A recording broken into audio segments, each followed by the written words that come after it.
Ano nga ba ang nangyayari sa pagitan ni Donnie Pangilinan at Mika Lim? Isang nakakagulat na paliwanag ang lumalabas ngayon.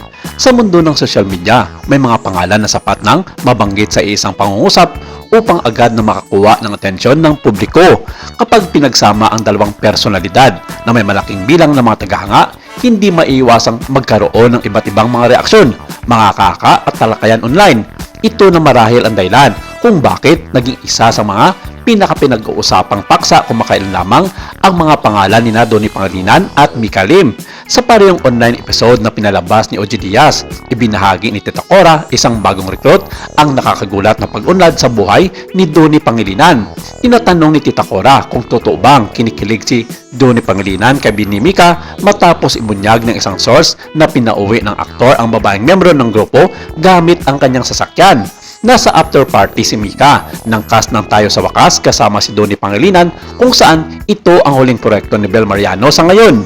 Nagpasya siyang umuwi ng maaga at maginoong nag-alok si Donnie na ihatid siya gamit ang kanyang sasakyan. Mabilis na nakakuha ng palabas ang panig ni Donnie Pangilinan at taasan ang pagtanggi sa isyu na nagpapatugtog ng sweet music ang aktor kasama si Bini Mika. Sinabi ng source na si Mika ay kaibigan lamang ni Donnie na mahilig lang makipag-hangout kasama ang aktor at ang kanyang mga kaibigan.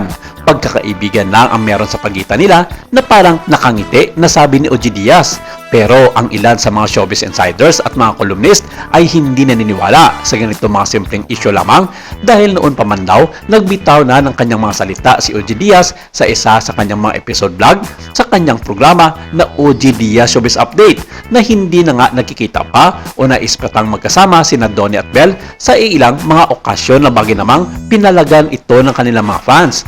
At take note, bukod tanging si OG Diaz lamang ang hindi nag-open up at ayaw pa aminin sa publiko na sina Donnie na at Bini Mika ang madalas na nakikita ng mga tao sa publiko at maging ng mga fans ng Don Bel.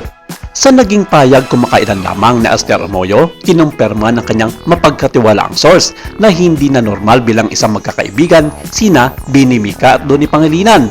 Sa puntong ito, hindi pa obvious dahil sa proyekto na ginagawa ng Don Bel na bagay namang makakaapekto sa ato sa madla kung gugulatin ni Bini Mika at Donnie ang totoong score ng kanilang relasyon. Sinang-ayunan din ito ng kampo ni Christopher Min, ang relasyon ni Donnie at Bini Mika na nagiging obvious na ito sa mata ng publiko, ang kanilang special na relasyon. Sinabi nito sa kanyang vlog kasama sina Romel Chica at Wendell Alvarez na burahin na daw sa isipan ng mga Don Bel fans na wala ng saysay pa ang samahan ni Donnie at Bel Mariano sa kasalukuyan.